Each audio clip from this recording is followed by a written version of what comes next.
Yahoo! Hello mga masters and mga ka-G! Good morning po sa inyong lahat dyan sa Pilipinas at syempre sa buong Asian countries. At kung saan nga palop ng ating mundo, ay good morning, good noon, good afternoon, good evening at good night na rin sa mga matutulog na. At syempre, welcome na naman sa ating All About G, the green, girly, cutie patuti iguana daily vlogs. Ngayon po ay araw ng Lunes at ako po ay hype na hype talaga. Kasi po ako ay taos pusong nagpapasalamat po sa inyong lahat, sa inyong love and support sa ating second Bahay Kulitan Premier Marathon na ginanap natin kagabi. Siyempre, kahapon, nag-upisa tayo ng lunchtime, 12 o'clock noon, Philippine time. At siyempre, 12 o'clock to 3 o'clock po ako ang nag-host. At 3:30 to 7:30 po ang ating Yams OFW Vlogs na nag-celebrate po ng kanyang birthday. I hope po kayo po ay nasiyahan sa kanyang celebration. At siyempre, meron tayong Premier Marathon pa rin. Habang po ay sa kalagitnaan ng kanyang live stream ng ating birthday girl si Yams OFW Vlogs, tayo pa rin po ay nag-Premier Marathon. At pagkatapos po ni Yams ay ang ating beshi Merle Estani Vlogs ang sumunod na nag-host sa ating third batch. Ayun, so patuloy pa rin tayo sa ating Premier Promotion Programs, mga masters and mga ka-G. Dahil po yan naman ang ating adikain ever since tayo ay nag-start sa ating YT World. Ayun po, ay si G natin ngayon po ay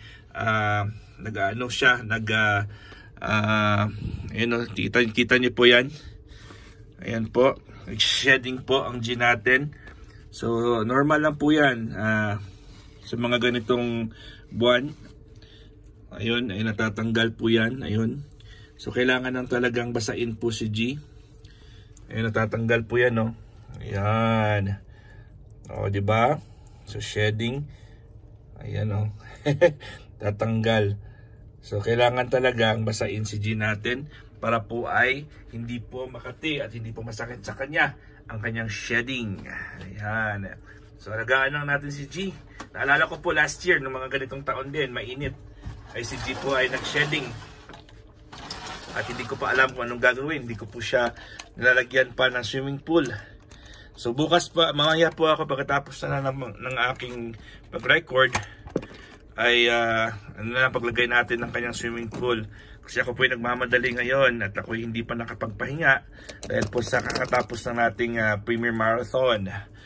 Ayan, so pinapakain ko lang muna ang G natin. Dahil po ako ay magpe-prepare din ng aking food. Ayan, papailawan natin si G para po siya ay makakain ng mabuti. Ayan, ayusin natin yung kanyang food. Ayan o, kakain yan. Nagpapasubo yan. Kanina pa siya nagpapasubo bago ako nag-start. Ayan, mga masters, mga ka-G. At syempre, babasain natin si G natin para po ay hindi po makate ang kanyang pag-shed sa likod niya. Sa aking pagkakaalam po ay habang po binabasa si G, gustong-gusto niya po yung binabasa habang kumakain. Ayan, kakain na naman yan mamaya. Ayan, gustong-gusto niya yan binabasa habang kumakain. Parang ngayon parang hindi niya, parang ayaw niya. Ayan. So pakit-kit na muna ang G kasi alam kong nagsishedding siya ngayon. So ang shedding niya is very normal po yan, katulad ng ahas, reptiles. So nagpapalit po yung kanyang skin. So pag nagpapalit ang skin po nila ay may mga bagong dead skin po niya ay syempre kailangan matanggal po yan sa kanyang balat, sa kanyang katawan. So pag hindi siya tumatanggal ay mag-accumulate. So pag nag-accumulate po siya ay titigas at titigas po yan. So kailangan po nating kunin at siyempre yun, at siya po ay nagsishedding. So bumaba po ang G natin at yun naman ang habit niya. Pag siya po ay binibidyohan, siya po ay bumababa sa kanyang bahay. So yun lang po, wala tayong magagawa dyan dahil bahay ng G natin yan. Hindi naman siya natin pwedeng pilitin na bumalik kasi baka po ay siya ay matraumatize at ayaw niya nang gumala sa loob ng kanyang sariling bahay. Kasi ginawa natin yung bahay niya para po maging safe. Maging safe ano niya, para sa kanya mismo yan, ang bahay. Yan po, ay gagawin na natin ay syempre, iilawan na natin ang gin natin. Yan po, at siya po ay, kung kitang-kita niyo po, ay siya po ay nakakatihan. Kating-kati po yung gin natin. So siguro ang gagawin natin mamaya ay bukas na lang pag umaga, mamayang hapon pala bago po siya matulog, ay lalagyan po natin ng swimming pool, ng tubig ng swimming pool niya para po siya ay warm water po, para po siya ay makakapag shedding ng mabuti. So for now po ay babasahin lang muna natin si G kasi gusto niya po yung medyo soft ang kanyang skin. Yan po. So para po ay hindi makati at hindi masakit po ang pag-shedding ng kanyang balat. So, yun po si G natin. Ayan po.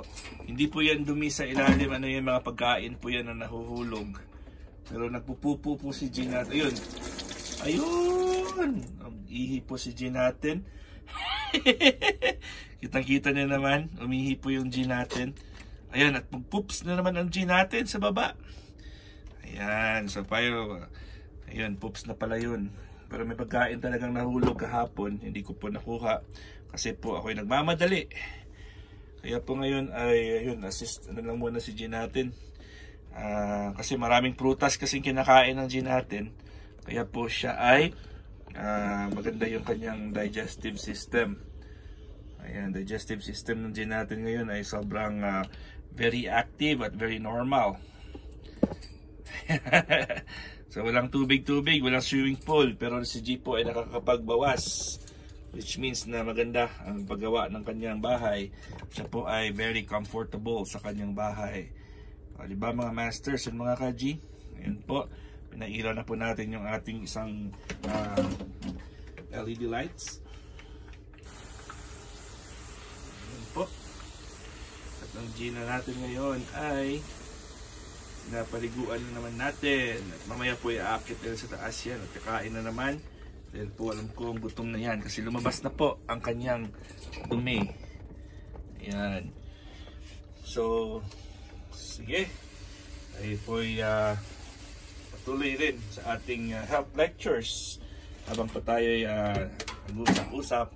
So, remind ko lang po kayo mga masters, mga ka-G, ano na bang balita sa ating apple cider vinegar and raw honey at ng ating warm water every morning? Ayaw po ay hindi po kayo nakakalimot niyan. At sa mga hindi pa nakatry at hindi pa nakastart, I hope po ay gawin niyo po yung habit niyo. Kasi ano yun talaga, beneficial po talaga yan sa katawan natin. In fact, kahapon po, meron akong pasyente na kinausap. So, ang pasyente na yun ay matagal na naming pasyente. At siya po ay nag-experience po siya ng mga digestive problems. So, yung ginawa ko is nag-lecture ako sa kanya about ganun. At nag-testify po siya. Sabi niya, ay nakakatulong talaga ang apple cider vinegar with the mother sa kanya for how many months na po siya na nagtitake niyan. And sabi niya ay maganda talaga sa katawan ang resulta ng apple cider vinegar with raw honey. Yan. So, for now, ay titingnan natin ngayon yung ating isang alaga, yung ating banded Texas gecko. Nandito po siya ngayon. Yan po siya, oh. Ayan. At healthy po siya, oh. Tingnan nyo. So, say hi sa ating isang alaga. Yung ating, ang may buntot. Kasi namatay na po yung una, yung kasama niya. So, wala pa rin po siyang pangalan. Pero syempre, isa po siyang Texas banded gecko. So, ginawa natin po siya ng parang ganyan-ganyan. Yan po. Yan. Yung isang side po ay parang mga bato-bato. Para po siya ay makapagtago-tago. Ayun. Gusto-gusto niya kasing magtago. So, habang ay pinapakain din siya po natin ng fruit flies. Pero ubos na po yung fruit flies niya ngayon. Kaya po bukas na po natin siya bibilhan. Kasi wala naman akong work bukas. Ayan. So yun na muna. Ang kanyang diet muna siya. Kasi hindi po siya muna makakain. Dahil po ay wala tayong stock. Hindi tayo nakabili sa kanya ng kanyang fruit flies. So ibabalik lang natin ito. Dito ko lang naman nilalagay sa taas. Dito sa taas, taas ng G natin, ayan. Diba? Laki talaga ng problema ng G natin, Sabi niya, paano ba ako makakalabas, daddy? Can you teach me how to go out, daddy? Sabi ng G natin. Ayan, so laki talaga ng problema ng G. Ayan na, natin si G ng ilaw. Kasi may ilaw, may spotlight din si G natin. Ayan, para pong kita-kita din po yung kanyang reactions, ang kanyang mukha. Ayan, so 1 minute na lang tayo mga masters and mga ka-G. Ayan po, so back to business po tayo. Sabi ko sa inyo kanina, yung aking pasyente na nag-testify sa akin kahapon na maganda yung feeling niya nung start na po siya. Ilang buwan na po siya nag-start ng apple cider vinegar with the mother and raw honey, at maganda rin po pagpupo niya. At syempre bumaba na yung kanyang blood pressure at blood sugar level. So ayun, naging normal na po. At happy po siya. So I hope sundin niyo po yan mga masters and mga G. Hanggang dito lang po tayo Kasi 12 minutes lang pala tayo. Nakalimutan ko na. At maraming salamat talaga sa inyong full support, full love and support kay Master Worm at kay G, the Green Girly, Cutie Patuti Iguana, and syempre sa ating team na bago ang ating bahay kulitan. Maraming salamat ulit. And see you again bukas. God is great. Yahoo!